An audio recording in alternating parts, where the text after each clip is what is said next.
다니엘서 7장 7절 8절. 이 일 뒤에 내가 밤의 환상들 속에서 보는데 보라, 넷째 짐승은 두렵고 무서우며 심히 강하고 또 큰 쇠 이빨을 가지고 있어서 삼키며 산산조각내고 그 나머지를 자기 발로 짓밟았더라. 그 짐승은 그것 전에 있던 모든 짐승과 다르고 또 10뿔을 가졌더라. 내가 그 뿔들을 깊이 살펴보는데 보라, 다른 작은 뿔이 그것들 가운데서 나오더니 처음의 뿔들 중의 셋이 그것 앞에서 뿌리채 뽑히더라. 또 보라, 이 뿔에는 사람의 눈 같은 눈들이 있고 또 큰 일들을 말하는 한 입이 있더라. 아멘. 누가복음서 21장 5절에서 9절입니다.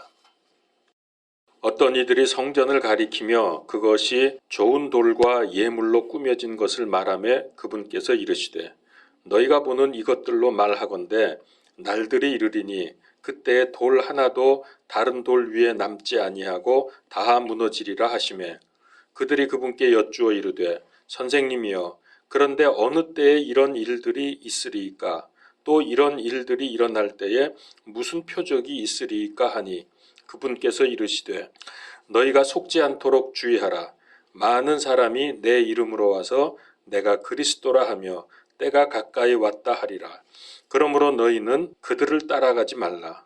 또 너희가 전쟁들과 난리들에 대하여 들을 때에 무서워하지 말라. 이런 일들이 반드시 먼저 일어나야 하되 곧 끝이 오지는 아니하느니라. 아멘. 마지막 때에 관심이 있는 사람들이 가장 많이 하는 말 두 가지가 있는데요. 그리스도의 재림, 그리고 적그리스도. 아마 이 두 가지가 제일 관심사일 것입니다. 그래서 적그리스도가 누굴까? 관심이 지대합니다. 도대체 그는 누굽니까? 지금 세상에 살고 있는지, 살고 있다면 어디에 있는 누굴까? 호기심과 두려움이 교차하면서 여러 가지 생각들을 합니다. 성경에서 말씀하시는 말세의 징조가 있든지 누가 반기독교적인 말이나 행동을 하면 그가 적그리스도인가 하면서 의심의 눈초리를 보냅니다. 동시에 휴거에 대한 관심도 커서 언제쯤일지 다양한 주장들이 많이 나오고 있습니다. 구름이 나무까지 내려오면 휴거된다고 구름 사진을 또 찍어서 올리고, 성경에 도대체 그런 말씀이 어디 있는지 알 수가 없습니다. 구름이 나무까지 내려오면 휴거된다? 정확히는 모르겠지만은 휴거가 그리 멀지 않다고 하면 지금 세상 어딘가에서 적그리스도가 살고 있으면서 등장할 준비를 하고 있을지도 모릅니다. 어쨌든 적그리스도는 성경적인 종말론의 많은 주제들 중에서 가장 중요한 주제 중에 하나입니다. 그리스도 다음으로 중요한 인물이라고 할 수 있겠습니다. 성경에서 그리스도와 적그리스도에 대한 예언의 말씀이 참 많습니다. 왜냐하면 서로 상극인데 상대를 제압하려고 하기 때문에 그렇습니다. 그러나 이 전쟁에서 진행 과정과 종말이 어떻게 될지는 우리가 이미 잘 알고 있습니다. 적그리스도는 그리스도를 대적하지만 예수 그리스도의 재림으로 적그리스도는 멸망당하고 말 것입니다. 적그리스도에 대한 여러 가지 추측들, 예측들이 있는데요. 마지막 교황이라는 주장을 비롯해서 EU의 대통령, EU 아시죠? 유럽연합, 거기 대통령이다. 또 언젠가는 영국의 윌리엄 왕자가 적그리스도다. 이런 주장도 들리고요. 또 미국의 클린턴 대통령, 또 오바마 대통령 이런 얘기들도 들렸습니다. 적그리스도가 이렇게 많지 않습니다. 하나입니다. 뭔가 조금만 적그리스도 같은 징조가 보이면 마구 말을 퍼뜨립니다. 저 사람이 적그리스도다 이러면서. 근데 현재 국제연합은 UN인데요. UN을 적그리스도라고 하는 주장도 있습니다. 하나의 기구를 적그리스도로 보기도 합니다. 그러나 성경에는 분명히 한 인격체, 한 사람이 적그리스도라는 것을 말씀을 합니다. 거슬러서 더 역사적으로 올라가면 구소련의 마지막 서기장이었던 고르바초프, 라고 했던 사람도 있고요. 몇 년 전에 죽은 교황 요한 바오로 2세가 아니겠느냐 뭐 이렇게도 말을 했고요. 더 멀리 올라가면은 히틀러, 또 더 올라가면은 나폴레옹까지도 뭐 적그리스도라 이런 말들이 많이 들렸습니다. 여러분 다 들어봤죠? 이런 주장들. 그러나 우리는 무엇보다도 성경 말씀에 근거해야 합니다. 누가 뭘 한다고 거기 솔깃하지 말기를 바랍니다. 조금 그런 면이 있겠지만은 성경에서 말하는 적그리스도에 함부로 그렇게 막 말하면 그 다음에 또 그런 비슷한 인물이 나오면 어떡할 거예요? 바꾸기도 좀 창피하잖아. 체면도 있고. 그러니까 함부로 말하지 않는 게 좋습니다. 그러면 이제 신구약 성경에서 나오는 적그리스도에 대한 말씀들을 하나하나 살펴보고 연결을 시켜보겠습니다. 성경 말씀 다니엘서에서 우선 적그리스도를 보도록 하지요. 다니엘서는 신약의 계시록과 함께 종말과 적그리스도에 대한 말씀이 아주 많이 기록이 되어 있습니다. 특별히 다니엘서에는 2장, 7장, 8장, 11장 이런 데는 적그리스도와 그의 왕국에 대한 정보가 꽤 많이 나옵니다. 우리가 2장에서 이미 봤습니다마는 느부갓네살의 꿈에 나타난 큰 형상에서 제일 밑에 마지막 철로 된 다리가 로마라는 거 우리가 잘 알고 있죠. 그리고 10발가락이 나오는데 그거는 철과 진흙으로 되어 있다 그랬습니다. 마지막 세계적인 대제국인데 이것이 적그리스도 왕국이거든요. 이게 왜 적그리스도 왕국이라고 확신하느냐? 왜냐하면은 2장에 보면 그거 나오죠. 마지막 부분에 손을 대지 아니한 돌이 하나가 날아와 가지고 형상을 빡 쳤더니 다 완전히 형상 전체가 다 무너져 버리지 않았습니까? 그래서 이 돌은 그리스도라고 하는 것. 그래서 그 돌이 점점점 커지고 많아지더니 온 세계를 덮었다 그랬죠. 그래서 이것이 바로 돌 왕국, 즉 그리스도의 왕국이다. 우리가 관심이 많은 천년 왕국이라는 것을 우리가 보았습니다. 그러니까 그 마지막 왕국이 그 로마인데, 그래서 이 로마가 바로 적그리스도의 왕국이라고 하는 것을 우리가 알 수 있게 되죠. 이 예언적인 꿈은 발가락하고 돌이 핵심입니다. 예수님의 재림으로 무너지는 마지막 10발가락 왕국, 그러니까 10개의 나라가 연합되어 있는 제국의 형태를 띠고 있는 거죠. 이 연합 국가의 근본 뿌리는 이 다리입니다. 그러니까 다리에서 발이 10발가락으로 나눠지잖아요. 그러니까 그 근원이 다리거든요. 그 철로 된 다리. 이게 로마거든요. 그래서 로마가 이게 적그리스도 왕국이고 거기서 적그리스도가 나타난다라고 보는 것이 가장 성경적이라고 생각을 합니다. 그래서 이 10나라가 연합을 해서 한 왕국을 이루는데 역사적으로 보니까 이거는 유럽연합이다. 이게 나라들이 연합을 한 거 바로 요즘에 EU, 유럽연합이 아니냐. 그래서 우리가 그렇게 인정을 합니다. 거의 그럴 것이라고 보는 거죠. 100% 확신을 하면 안 됩니다. 미래의 일이고 우리가 정확히 알 수가 없기 때문에, 그러나 현재로서는 그게 가장 유력한 주장이다라고 보고 있습니다. 지금 말씀드린 이런 식으로 이해를 했을 때 근데 문제가 있어요. 1957년에 EEC, 이게 유럽 경제 공동체라는 게 처음이 시작이 됐습니다. 그때 6개 나라가 가입을 했습니다. 그러다가 1993년 EEC가 EU로 바뀌면서 12개 나라가 가입을 했고요. 지금 현재는 27국이 EU의 회원국으로 되어 있습니다. 그래서 많은 사람들이 생각을 합니다. 그러면 언젠가 이 27국 중에서 나머지가 다 탈퇴해버리고 10나라만 남을 것이냐? 근데 그건 거의 불가능하게 보여지거든요.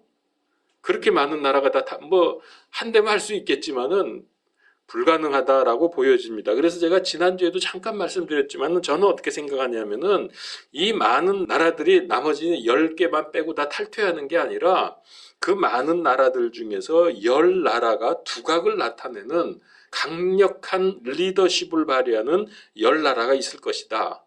제가 이렇게 보는 이유는 왜냐하면은 실제에 보면 이게 뿔로 나타나거든요. 뿔로 나타나는 거 이게 힘이 있다는 뜻이거든. 그리고 이 각자가 뿔각자 아닙니까? 두각을 나타낸다 그럴 때 머리에 뿔이라서 두각 그러지 않습니까? 그래서 이거는 강력한 나라들을 뿔로 표현된 걸로 봐서 힘이 있는 센 나라다.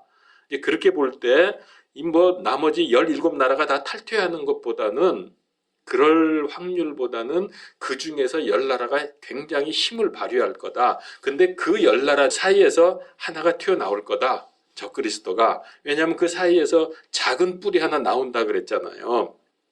그러니까 이제 그 나라들하고 10나라하고 굉장히 깊은 관련성을 가지고 있다고 보는 거죠. 어쨌든 지금 이 부분은 이렇게 해석을 하고 있습니다. 많은 사람들이 다 이렇게 하고 있지만 또 아닌 경우도 또 많이 있습니다. 저는 이제 이렇게 보는 쪽으로 보고 있다는 거죠. 그러나 이제 이런 생각도 해봤습니다. 정확히는 모르겠지만은 우리가 휴거한 후에 적그리스도의 전모가 분명히 드러날 거다. 왜 그런지 아시죠? 우리는 대환란 기간 통과하지 않거든요. 그 전에 휴거가 되거든요. 자, 그러나 이제 분명한 거는 이 적그리스도와 적그리스도의 왕국은 로마 제국과 깊은 관련이 있다는 것입니다. 7장에서 10뿔이 나오는데 이게 굉장히 지금 네 번째 짐승은 이름도 따로 없잖아요. 그 앞에서는 사자, 곰, 표범 이런 것들로 이렇게 지칭이 됐는데 이 네 번째는 특별한 이름이 없어요. 그 모든 힘과 무서운 그런 위력들을 다 가지고 있는 짐승이거든요. 이게 로마거든요. 그러니까 역사적으로 보면. 그리고 앞으로 마지막 때에 나타날, 그러니까 재생되는 거죠. 재생되는 로마가 바로 이 네 번째 짐승이거든요. 7장 3절에 보면 이게 바다에서 올라온다 그랬어요. 바다에서. 이 바다는 무슨 바다인지 아시죠? 로마 앞바다. 그건 뭐죠? 지중해 아닙니까? 지중해. 로마 앞바다가. 그래서 지중해는 로마의 호수라고 불리우기도 했습니다. 지중해 연안 지역을 다 차지했었기 때문에 그런 표현이 나왔겠죠. 그리고 이제 7장 8절에 보면은 10뿔 사이에 작은 뿔이 나옵니다. 작은 뿔이 나왔는데 그래서 로마가 이렇게 유럽 전체 그리고 중근동까지 다 그때 역사적으로 로마가 다 차지하고 있었는데 이제 그게 다 갈라지고 여러 나라로 지금 나뉘어져서 지금 현재 유럽과 이 중근동의 여러 나라가 되지 않았습니까? 그런데 그 여러 나라 사이에서 특별히 10나라가 두각을 나타낼 텐데 그 사이에서 작은 뿔이 하나 올라와요. 요게 적그리스도라는 거예요. 성경에 의하면은. 그러니까 이걸로 봐서 유럽에서 나온다고 보는 것이 거의 확실하다고 생각을 합니다. 그런데 이제 앞으로 보겠지만은 8장에 가면은 더욱 이것이 구체적으로 나옵니다. 한번 우리 잠깐 먼저 보죠. 8장 8절 9절을 보겠습니다. 이런 거 그냥 아무 지식 없이 그냥 보면은 무슨 말인지 알 수가 없어요. 자, 8절 9절.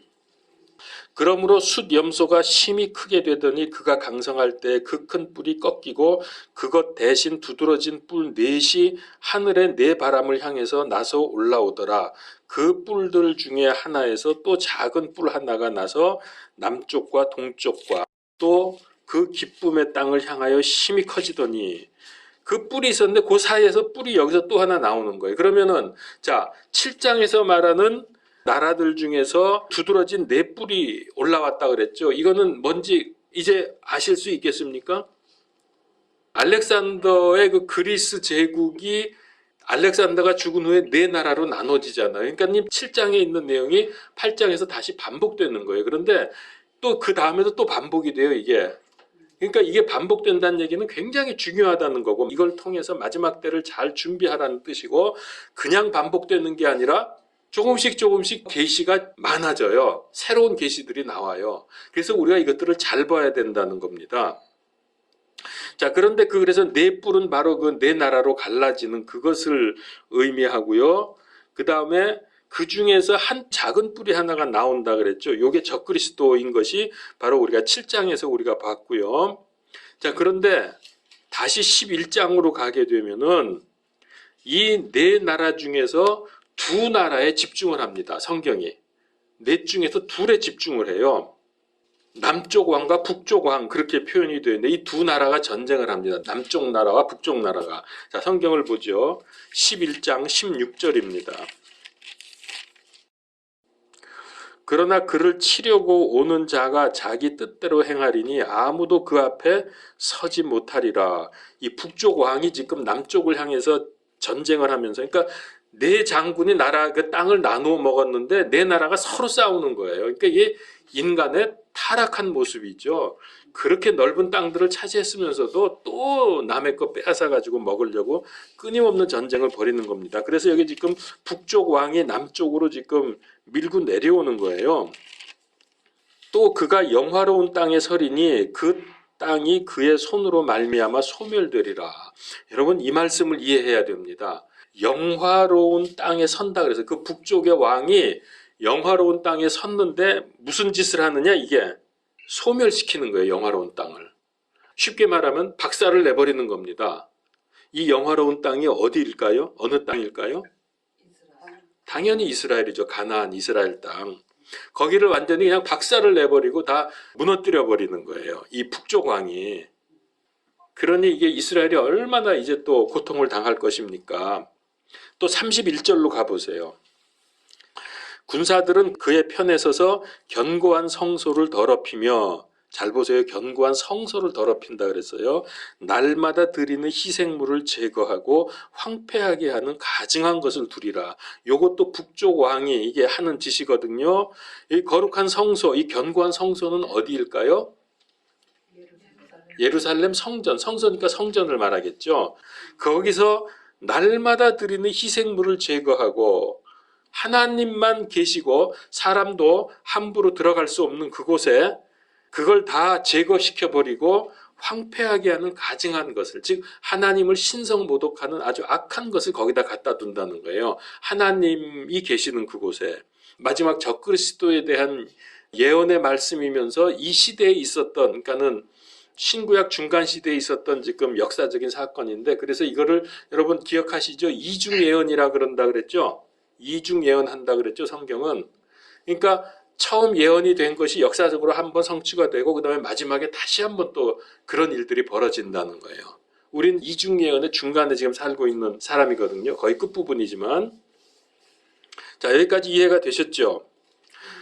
이렇게 돼서 이제 앞으로 등장할 적그리스도의 모습을 보여주는 예표가 여기에 있는 겁니다. 그러니까 지금 이 다니엘이 이것을 기록할 때는 포로에서 아직 해방되기 전이니까 한 기원전 400년 그 이전이고, 그리고 이 북쪽 왕이 남쪽 왕을 침략해서 내려갈 때는 기원전 3세기에서 2세기에 있었던 일이니까 이게 성취가 된 거예요. 그 다니엘서의 이 예언이 한 번 성취가 됐어요. 그리고 이것이 언제 또 성취가 되냐면 마지막 때, 말세 때 성취가 된다는 거예요. 그래서 이중 예언이란 말이에요.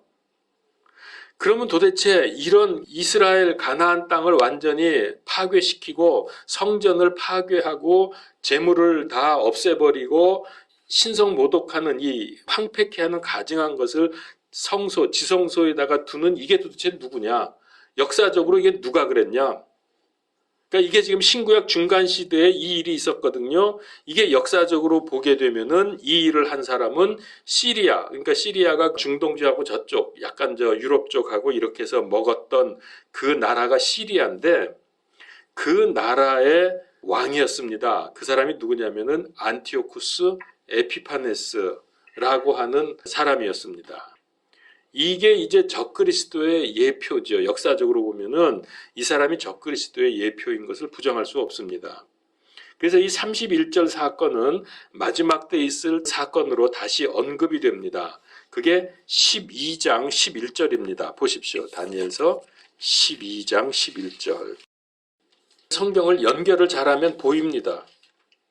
11절, 날마다 드리는 희생물을 제거하며 황폐하게 하는 가증한 것을 세우는 때로부터 1290일이 있으리라. 이 날짜는 제가 지금 말씀 안 드리고요. 거의 비슷한 말씀이 여기 다시 나왔잖아요. 요게 언제 있다고요? 1290일. 요거는 언제 얘기냐면 마지막 때 주님 재림하실 그때 얘기입니다. 그러니까 이게 이제 그 똑같은 일이 한 번 성취가 됐고 다시 한 번 일어난다는 거예요.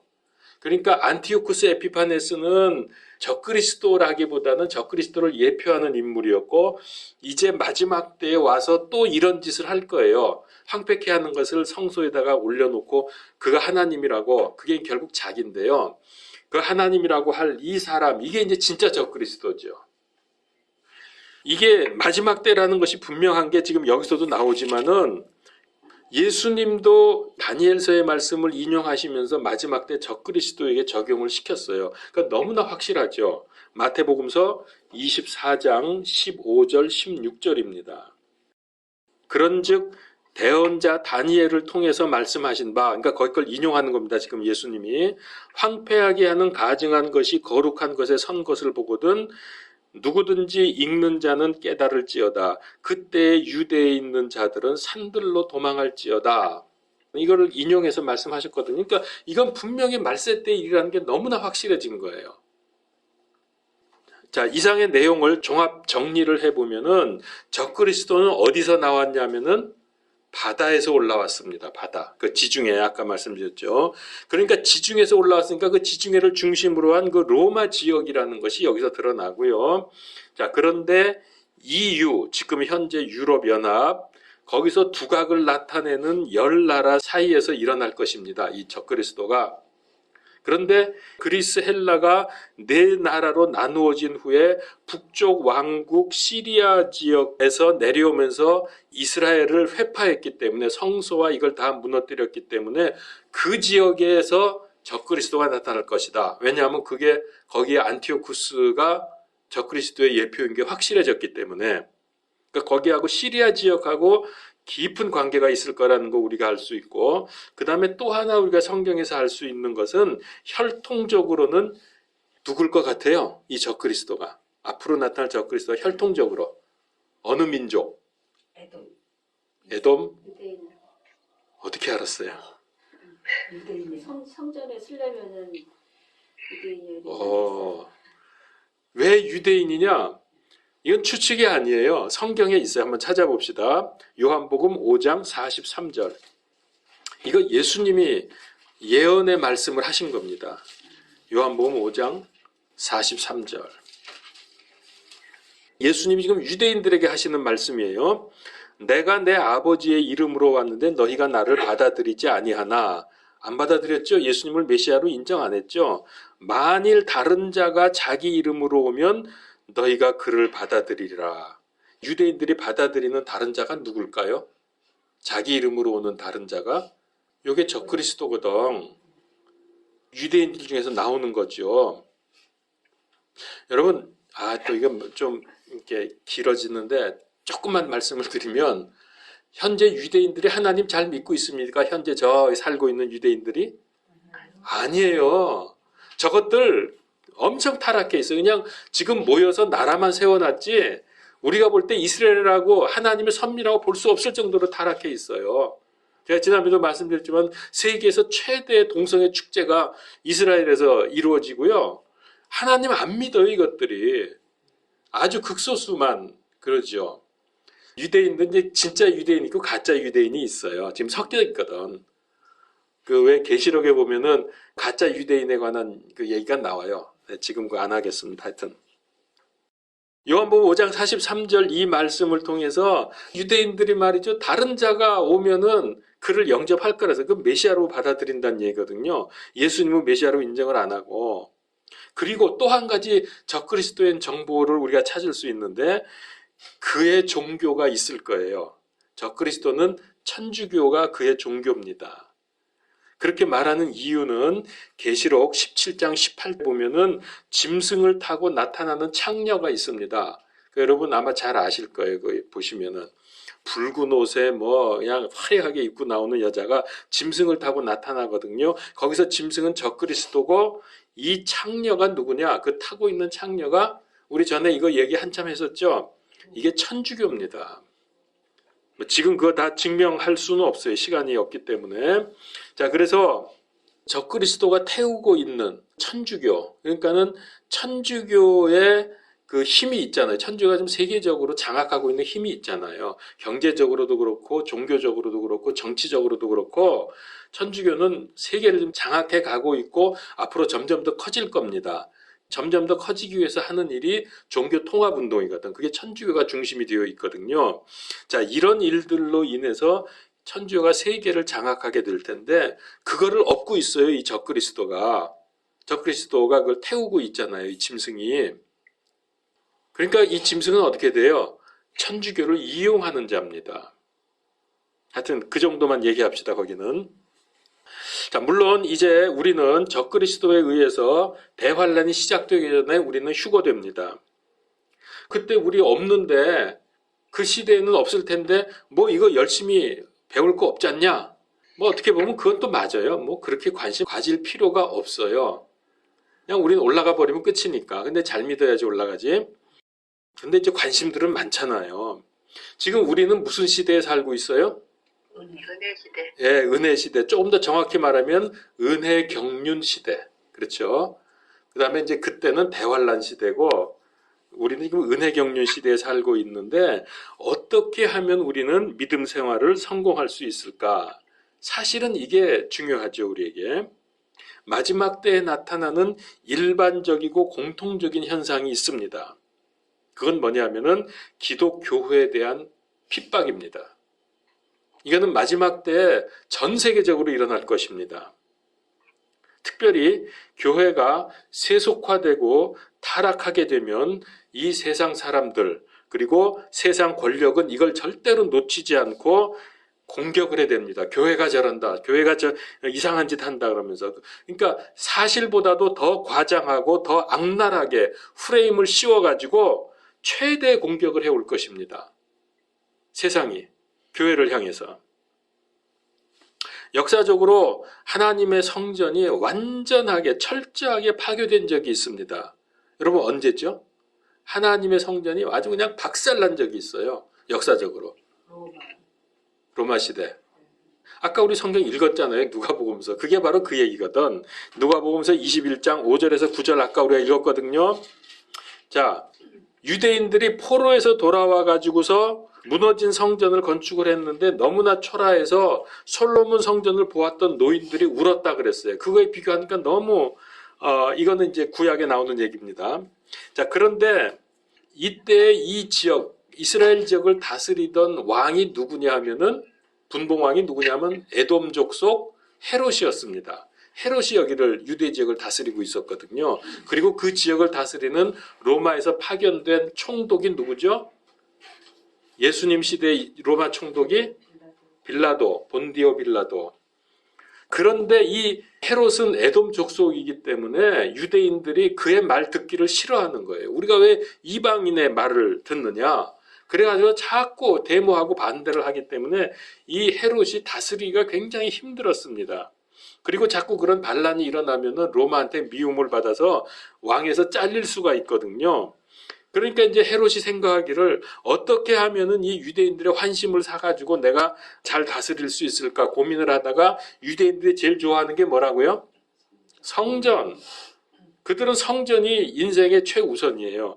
그래서 얘네들이 지금 가지고 있는 성전이 너무 초라하니까 이걸 내가 크게 증축을 해주면 좋아하겠지. 그럼 이 공사하는 동안만큼은 그래도 말을 잘 듣겠지. 그래서 헤롯이 이 성전을 증축을 해주는데 어마어마하게 증축을 하는 거예요. 어마어마한 규모로. 그러니까 유대인들은 이제 좋다, 이제 좋은 거죠. 신나는 거지. 그래서 막 이제 열심을 내면서 성전 그한데 돕고 막 이렇게 하는데 요게 공사가 끝나버리면 그다음부터 또 말을 안 들을까봐 헤롯이 그냥 질질 끄는 거예요. 공사를. 이렇게 오랫동안. 예수님이 바로 그때 태어나셔서 활동하신 거예요. 그런 과정에서. 이 성전 증축이 언제 시작됐냐면 기원전 19년입니다. 시작한 공사가 예수님 당시에도 계속되고 있었고 그 다음에 역사적으로 보면 기원 63년도에 완공이 되었다고 하지만 사실은 완전히 완벽한 마무리는 되지 않았습니다. 그러다 이제 주 70년에 이게 이제 완전히 돌 위에 돌 하나도 남지 않고 다 망가지는데 여러분 솔로몬 성전이 몇 년 걸려서 지었죠? 7년 걸렸습니다. 이 헤롯 성전, 그러니까 이 증축하는 헤롯이 지었던 이 성전은 80년이 더 넘었습니다. 그런데도 계속되고 있는 거예요. 80년이. 그러니까 얼마나 어마어마하고 공사를 질질 끌었느냐 하는 거 알 수 있겠죠. 성전의 화려함과 웅장한 규모가 대단했습니다. 기록을 보게 되면 대리석으로 둘렀고 지붕은 금으로 덮었고 그리고 돌과 돌 사이에 금을 또 집어넣고 또 기초에도 금이 들어갔다고 그렇게 되어 있습니다. 금과 보석들로 장식되어 있어서 보기만 해도 위압감을 느낄 정도로 굉장한 성전이었어요. 그래서 유대인들이 이 성전에 얼마나 자부심을 가지고 있었는지 모릅니다. 이 성전 때문에 우리가 이렇게 웅장하고 화려한 성전을 가지고 있으니까 하나님이 우리를 안전하게 지켜주신다라고 믿을 정도로 그렇게 굉장한 성전이었습니다. 자, 그런데 예수님이 뭐라 그랬어요? 너희가 버림을 받아서 이게 황폐하게 될 거라고. 마태복음 23장 38절에도 누가복음서에 있는 이 내용이 기록되어 있는데 이게 다 무너져 버릴 거라고 말씀하시는 거예요. 그러니까 이걸 듣는 제자들이 믿을 수가 없는 거예요. 아니, 이 성전이 왜 무너져? 근데 그 무너져도 어느 정도로 무너진다고? 돌 하나도 다른 돌 위에 남기지 아니하고 완전히 무너지리라 그랬어요, 예수님이. 그게 주 70년 로마 장군 타이터스에 의해서 이게 완전히 성취가 돼서 성전이 완전히 그냥 폐허가 돼 버렸거든요. 이게 왜 이렇게 폐허가 됐느냐? 그 금 보석들이 많이 들어있으니까 그거 빼가느라고 다 부셔버린 거예요. 심지어 기초에도 금을 넣었다는 소문이 돌아가지고 기초를 다 파헤쳐버린 거예요. 금 빼내느라고. 우리는 여기서 이 사건을 통해서 이거 굉장히 우리는 중요한 영적 교훈을 얻을 수 있겠다고 생각을 해야 합니다. 단지 이거 불행한 역사다라고만 끝나면 안 됩니다. 왜 하나님께서 자신을 위해서 그렇게 공들여오고 멋있게 성전을 지었는데 그걸 완전히 그게 다 부서지도록 이렇게 하나님께서 허락하셨을까? 그 이유가 뭘까를 우리가 알아야 되겠죠. 이게 중요한 겁니다. 하나님이 기뻐하실 줄 알았는데 하나님이 그걸 다 부셔버린 거예요. 로마를 통해서. 오늘 우리에게 영적인 교훈이 굉장히 큽니다. 자, 크게 두 가지를 제가 말씀드리려고 하는데요. 첫 번째는 성전은 왜 지어야 됩니까? 성전을 지어야 되는 이유를 우리가 알아야죠. 한마디로 하나님을 섬기기 위한 거 아닙니까? 그런데 정치적인 목적에 의해서 긴 세월 화려하고 웅장하게 지었기 때문에 그런 속에서 하나님은 온데간데 없어집니다. 그저 보이는 것에만 정신이 팔립니다. 와, 크다. 와, 멋있다. 와, 보석과 금이 많이 들어갔다. 하나님은 없어졌어요. 심지어 예수님의 제자들도 예외가 아니었습니다.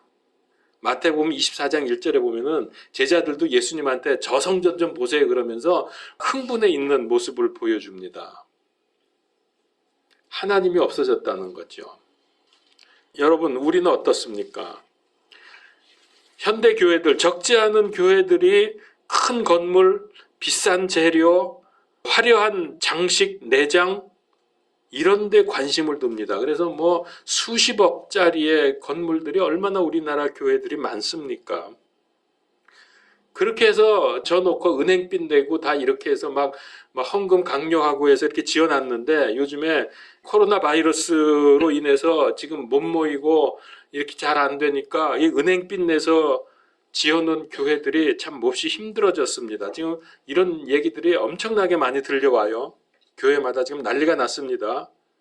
자, 그러면 우리 이런 상황에 대해서 생각해 봐야 되지 않겠습니까? 근데 교인들도 외형적인 것을 좋아합니다. 교회가 쇼 공연장처럼 생각을 하는지 아주 무대라니까 이상하지만 하여튼 앞에 이렇게 강단과 그런 것들이 세련되고 화려한 거, 그런 것들의 매료가 되어 있어요. 여러분, 믿음의 본질을 잃어버린 결과 이런 일들이 일어나는 거 여러분 아시죠?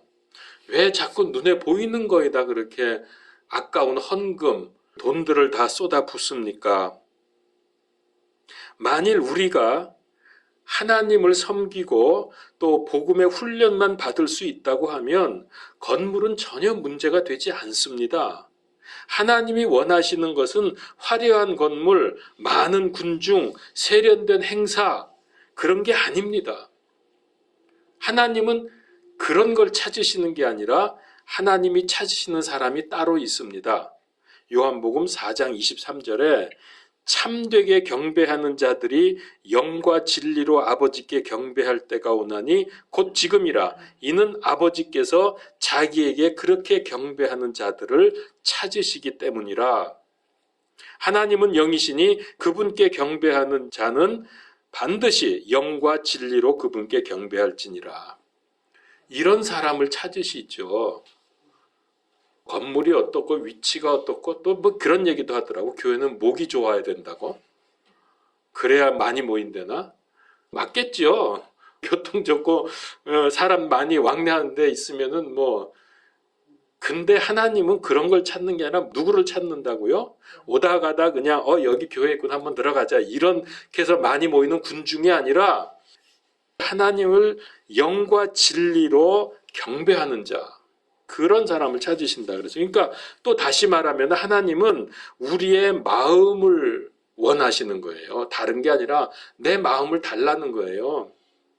그래서 하나님과의 관계를 중요시 하십니다. 하나님께서는 히브리서 8장 10절에 그 날들이 이후에 내가 이스라엘 집과 맺을 언약은 이것이니 곧 내가 내 법들을 그들의 생각 속에 두고 그들의 마음 속에 이것을 기록하여 나는 그들에게 하나님이 되고 그들은 내게 한 백성이 되리라 주가 말하노라. 그러니까 여기 뭐 무슨 건물이나 뭐 외형적인 거는 한마디도 없잖아요. 뭘 많이 하고 뭘 열심히 하는 게 아니라 우리의 마음을 달라는 거예요. 그래서 하나님과의 관계가 올바로 되기를 원하시는 거예요. 그렇게 해서 그들은 내 백성이 되고 나는 그들의 하나님이 되겠다라고 말씀하시잖아요. 이 관계성, 하나님과 백성의 관계성. 그러니까 이거 잊어버리면 그 신앙생활이 아닙니다. 이게 안 되니까 그냥 다 하나님이 부셔버린 거예요. 그런 거에 너네가 정신 팔려 있어? 너네가 그런 거에다 마음을 줘? 나한테 마음을 줘야지. 다 부셔버리는 거예요. 그래야 나한테 마음을 줄 테니까. 하나님이 그렇게 하신 겁니다. 그 다음에 두 번째, 이 성전에서 교권자들이 그 시대, 예수님 시대에 말이에요. 교권자들이 장사하며 폭리를 취하는 만행을 저질렀습니다. 성전에서 소와 양과 비둘기 이런 그 희생 제물을 가져오면은 그 동물들이 흠이 있는지 하나님께 드릴 만하게 온전한지를 판정하는 제사장들이 있었습니다. 그러니까 제사장이 보고 이거는 통과, 이거는 안 돼, 이거는 흠이 있어. 그렇게 하면서 판정을 했거든요. 그러니까 성경에도 나와요. 구약의 율법에 보면은 작은 흠이라도 있으면 하나님께 드릴 수 없다는 거죠. 자, 그런데 이것들이 무슨 짓을 했냐? 밖에서 사람들이 이제 제사를 드리기 위해서 제물을 가져오잖아요. 이런 짐승들을. 밖에서 가져온 것들은 무조건 퇴짜를 넣습니다. 아무리 깨끗한 거 갖고 와도 소용없어. 흠 잡으려면 뭐 못 잡, 아무 데나 뒤져놓고 이거 여기 안 돼. 이거 잘못돼서 그냥 빠꾸 시키면 끝이에요. 그러면 어떻게 해야 돼, 그 다음에? 온전하게 드릴 수 있는 제물을 구해야죠. 그 제물을 성전 안에서 팔았어요. 이것들이. 그래서 거기서 사오면은 무조건 통과합니다. 근데 그 사는 값이 엄청나게 비싸요. 폭리를 취하. 이게 전부 그 성전 안에서 일하는 이 교권자들이 다 인마이 포켓하는 그런 돈으로 되는 겁니다. 그러니까 백성들은 죽을 지경이지. 근데 그 정도가 아닙니다. 성전에서 그런 동물들을 살려면은 비싸기도 하지만은 자기가 가지고 있는 돈으로 그걸 사질 못해요. 그 돈은 아무리 많이 갖다 줘도 안 줍니다. 동물을. 성전에서 쓰는 돈으로 바꿔야 돼요, 먼저. 그래서 그 바꾼 돈을 가지고 성전 돈을 가지고 가야 그 동물을 살 수 있습니다. 그러면은 그 동물이 통과가 됩니다. 근데 이 환전할 때 그 성전 돈을 성경에 보면은 성전 세겔이라고 말합니다. 성전 세겔이라는 말이 나와요. 그러니까 자기가 가지고 있는 돈을 성전 세겔로 바꿔야 되는데 이 환전하는 과정에서 또 엄청난 폭리를 취합니다. 이게 말도 못해요. 그러니까 환전해야 되죠. 거기서 엄청나게 손해보죠. 또 그 돈 가지고 동물을 사야 되죠. 거기서 또 무지하게 비싸게 사야 되죠. 여러분, 이게 성전에서 이루어지고 있었어요. 그 당시에 이런 일들이 겁도 없이. 그래서 예수님이 성전에 들어가서 어떻게 했죠? 다 뒤집어 버렸어. 마태복음 21장 12절 13절에 보면은 예수님께서 하나님의 성전에 들어가사 성전 안에서 사고 파는 자들을 다 내쫓으시며 돈 바꾸는 자들, 이게 환전하는 거예요. 돈 바꾸는 자들의 탁자와 비둘기 파는 자들의 의자를 뒤집어 엎으시고 그들에게 이르시되 기록된 바 내 집은 기도하는 집이라 불리리라 하였거늘 너희가 그것을 강도의 소굴로 만들었도다 하시니라. 그러니 이 성전 이거 아무리 화려하게 멋있게 크게 지면 뭐해요? 이딴 짓 하고 있는데 하나님이 다 부시는 거예요. 그래서 로마 군인들을 보내가지고. 여러분, 지금도 교회 안에서 더러운 이익을 위해서 장사하는 사람들이 있습니다. 교회 나오는 사람 중에 사업하고 비즈니스하기 위해서 나온 사람도 꽤 있습니다. 아예 교회가 나서서 장사하는 데도 있어요. 교회 헌금, 이거 제가 몇 군데서 들었는데 교회 헌금 있잖아요. 이걸로 부동산 투기합니다. 그래서 값 올라가면 또 팔고 이런 거, 뭐 건물 사고 이렇게 하는 거. 이런 얘기 들어보셨나요? 여기 들으셨대, 수연자에는. 예. 여러분, 이게 지금 교회, 그러니 하나님이 놔둘 수 있어요, 이거? 이대로? 교회가 어떤 곳인데? 마귀의 소굴, 여기 예수님이 강도의 소굴이 됐다 그랬어요. 지금도 예외가 아닙니다. 하나님의 이름과 영광을 높여야 될 교회가 이런 짓 하고 있으면은 돌 하나도 돌 위에 남기지 않을 정도로 다 무너져야 됩니다. 그래야 그 후에 소망이 있습니다. 우리 속에 있는 세상적인 것들, 이기심, 욕심, 탐욕들, 이 모든 죄된 것을 무너뜨리지 않으면 여러분 우리가 하나님의 성전이라 그랬잖아요. 성령께서 우리 안에 들어오셔서 우리를 성전 삼고 계시다 그랬죠. 이 성전을 무너뜨리시는 거예요. 건물로 진 벽돌만 무너뜨리시는 게 아니고, 그러니까 우리 안에 이런 죄악된 것들을 무너뜨리지 않으면 하나님께서 우리를 무너뜨리실 겁니다. 그래서 내가 새로워져야 되고 우리 교회가 새로워져야 합니다. 그래야 이 땅에 소망이 있고 이 땅이 고쳐집니다. 근데 이 예수님이 이렇게 다 뒤집어 엎기 이틀 전에 나귀를 타시고 예루살렘에 입성을 하셔가지고서 아주 슬피 우셨습니다. 누가복음서 19장 41절에서 44절에 보면은 그분께서, 즉 예수님입니다. 그분께서 가까이 오사 그 도시를 보시고 그 도시로 인해 슬피 우시며 이르시되 적어도 이날, 즉 내 날만이라도 너 곧 내가 내 화평에 속한 일들을 알았더라면 얼마나 좋았으리요. 그러나 지금 그 일들이 내 눈에 숨겨졌도다. 이거 좀 알고 회개하고 돌아와야 되는데 그게 지금 숨겨져서 마음이 완악해져가지고 모르는 거예요. 날들이 내게 이르리니 그때 내 원수들이 내 주변에 도랑을 파고 너를 에워싸서 사면으로 가두며, 그러니까 원수들이 다 포위를 한단 말이에요. 또 너와 내 안에 있는 내 자녀들을 땅에 쓰러뜨리고 내 안에서 돌 하나도 다른 돌 위에 남기지 아니하리라. 이는 너를 돌아보는 때에, 즉 기회를 주었을 때에 내가 알지 못하였기 때문이라. 이 일이 일어났잖아요. 실제로 주 70년에 타이터스 로마의 장군이 와가지고 이렇게 전부 했잖아요. 완전히 포위해가지고 사면을 다 포위해서. 근데 이 일이 또 일어난다니까 앞으로. 뭘 무너뜨리기 위해서? 교회를 무너뜨리기 위해서 또 일어나요. 이런 일들이. 여러분 생각해 보세요. 예루살렘은 하나님의 도성입니다. 예루살렘 성전은 하나님이 계시는 곳입니다. 그래서 무너질 수 없고 무너져서는 안 되는 곳입니다. 거기에는 하나님의 이름이 있습니다. 거기서 하나님을 우리가 만납니다. 거기에는 하나님의 임재가 있고 영광이 있는 곳입니다. 하나님께 나아가려고 하면, 하나님께 예배드리려고 하면 반드시 그곳에 가야 됩니다. 그런데 그 성전이 완전히 파괴되어 버립니다. 어떻게 할 거예요, 이제? 그거 다 파괴됐는데. 그래서 예수님이 이런 말씀을 하시니까 제자들이 놀래가지고 7절에서 뭐라 그래요? 어느 때에 이런 일들이 있고 그때 무슨 표적이 있으리까? 그때 예수님이 뭐라고 답변합니까? 8절 9절에서 그분께서 이르시되 너희가 속지 않도록 주의하라. 많은 사람이 내 이름으로 와서 내가 그리스도라 하며 때가 가까이 왔다 하리라. 그러므로 너희는 그들을 따라가지 말라. 또 너희가 전쟁들과 난리들에 대하여 들을 때 무서워하지 말라. 이런 일들이 반드시 먼저 일어나야 하되 곧 끝이 오지는 아니하느니라. 자, 제자들이 성전이 무너진다 그러니까 도대체 언제 일어나면 무슨 징조가 있으리까 그랬더니 예수님이 하신 답변이에요. 약간 좀 동문서답 같지 않습니까? 질문하고 대답이 좀 잘 맞지 않죠? 왜 그럴까요? 예수님이 머리가 나빠서 딴소리 했습니까? 아니에요. 확실히 아니에요. 막 고개를 절레절레 흔드시네. 자, 이거는 예수님은 그 1차 예언 성취 때 그때를 말씀하신 게 아니에요. 물론 그때도 예수님 시대는 미래였지만은 그 주 70년도 미래지만은 그때를 말한 게 아니라 이거는 마지막 때 말세 때에 성취될 내용을 말씀하신 거예요.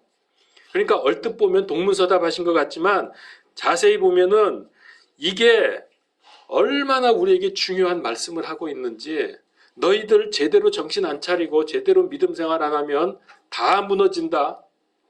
이거 지금 말씀하시는 거예요. 우리한테 하시는 말씀이라고요. 예수님께서 성전 파괴 사건을 마지막 때와 지금 연결을 시키고 있습니다.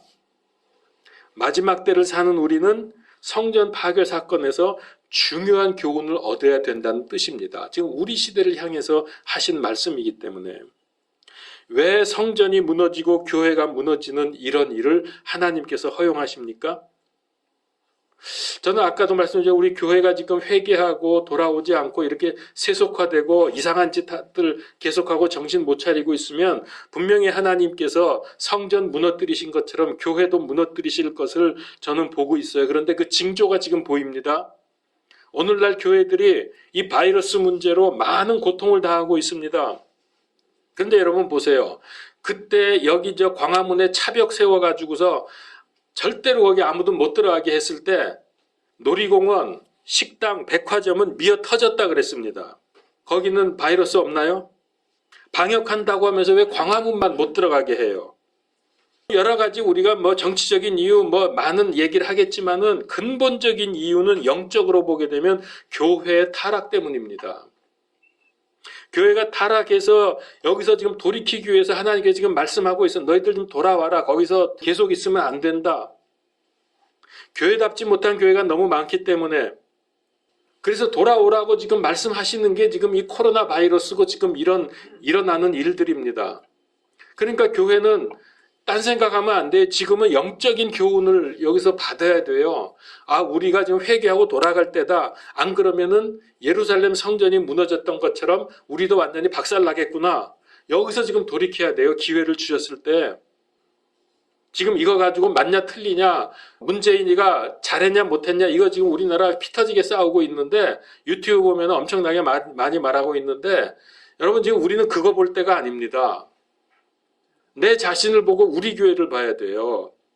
안 그러면 이제 이 지금 코로나가 문제가 아니라 앞으로 하나님이 뭐 보내실지 몰라요. 경고할 때 들어야 된다고, 경고할 때. 여러분, 그래서 이게 지금 하나님의 징벌이면서 회개를 촉구하는 하나님의 방법입니다. 이런 유사한 일들은 성경에 많습니다. 가장 잘 아는 예가 우리가 요즘 보고 있는 다니엘서의 배경이 뭐죠? 유대인들이 포로로 잡혀갔는데 왜 선민인 유대인들이 이방인들에게 포로로 잡혀가서 고생을 하느냐? 이건 말이 안 되지 않느냐? 그것만 보면 안 되죠. 왜 우리가 선민인데 이방 나라한테 잡혀가서 이러고 있는지 그 원인을 따져봐야 되지 않겠습니까? 하나님이 여러 차례 유대에 경고했어요. 너희 우상 숭배하지 마라. 악행 저지르지 마라. 재판 똑바로 해라. 이러면서 여러 번 경고했지만 듣질 않았기 때문에 결국은 하나님이 포로로 잡혀가게 하지 않았습니까? 지금 우리도 경고받고 있는 중이라고요. 교회가 물량주의에 빠지고 배금주의, 계급주의, 인기 영합주의 이런 세속 물결들이 교회를 삼켜버리고 있습니다. 그래서 보다 못한 하나님께서 회초리 겸 회개 촉구하는 것을 위해서 지금 바이러스를 보내신 거예요. 아무리 화려하고 웅장한 성전이라도 돌 위에 돌 하나도 남지 않고 다 무너지듯이 우리가 하나님을 향하지 않고 사람에게 보이려 하고 사람에게 인기를 끌려고 하고 세상적인 것에 관심을 두는 이런 종교 생활은 반드시 심판을 받습니다. 예수님께서 바리새인과 서기관들에게 여러 차례 경고했죠. 이 화 있을진저, 이 회칠한 무덤들아, 이러면서 얼마나 경고를 많이 했습니까? 근데 안 들으니까 결국 다 무너지고 나라 없어지고 다 그냥 전 세계로 흩어져 버리지 않았습니까? 여러분, 이제 그러므로 깨어 기도하십시오. 정말 기도 생활 여러분 하십니까? 말씀 생활 하십니까? 깨어 기도하며 말씀 위에 굳게 서서 흔들리지 마십시오. 누가 적그리스도다, 뭐 이제 큰일 났다, 이런 거 흔들리지 말고 우리가 말씀 위에서 기도만 제대로 하면 하나도 두려울 거 없어요. 아름다운 그리스도의 신부로 단장할 때입니다. 신랑 맞이할 준비를 철저히 하십시오. 이제는 교회 대충 다니면서 뭐 이 정도면 잘하고 있는 거 아니야? 라는 식으로, 자위하는 식으로 어림도 없습니다. 이제는 본질이 드러날 때가 되었습니다. 진짜인지 가짜인지 정신 차리십시오. 사탄은 우는 사자처럼 삼킬 자를 찾으러 다니고 있습니다. 그래서 성전 파괴는 하나님의 진노의 심판이면서 동시에 하나님께서 부르시는 은혜의 사건입니다. 올바른 믿음을 갖고 있지 않으면 아무리 겉으로 보기에 좋아 보여도 사람들에게 인정을 받아도 하나님께는 아무런 의미가 없습니다. 성전 파괴는 믿음의 본질을 회복하게 하시는 하나님의 마음 아픈 결단의 사건이었습니다. 여러분, 자식 잘 되라고 때릴 때 마음 아프잖아요. 그러나 때려야 되잖아요. 하나님의 그 마음을 여러분 이해하십니까? 성전을 파괴하신 하나님의 마음, 오늘날 교회를 무너뜨리시려고 하는 하나님의 마음을 여러분 헤아리면서 우리를 향하신 그 하나님의 마음이 어떨지 깊이 반성해야 합니다.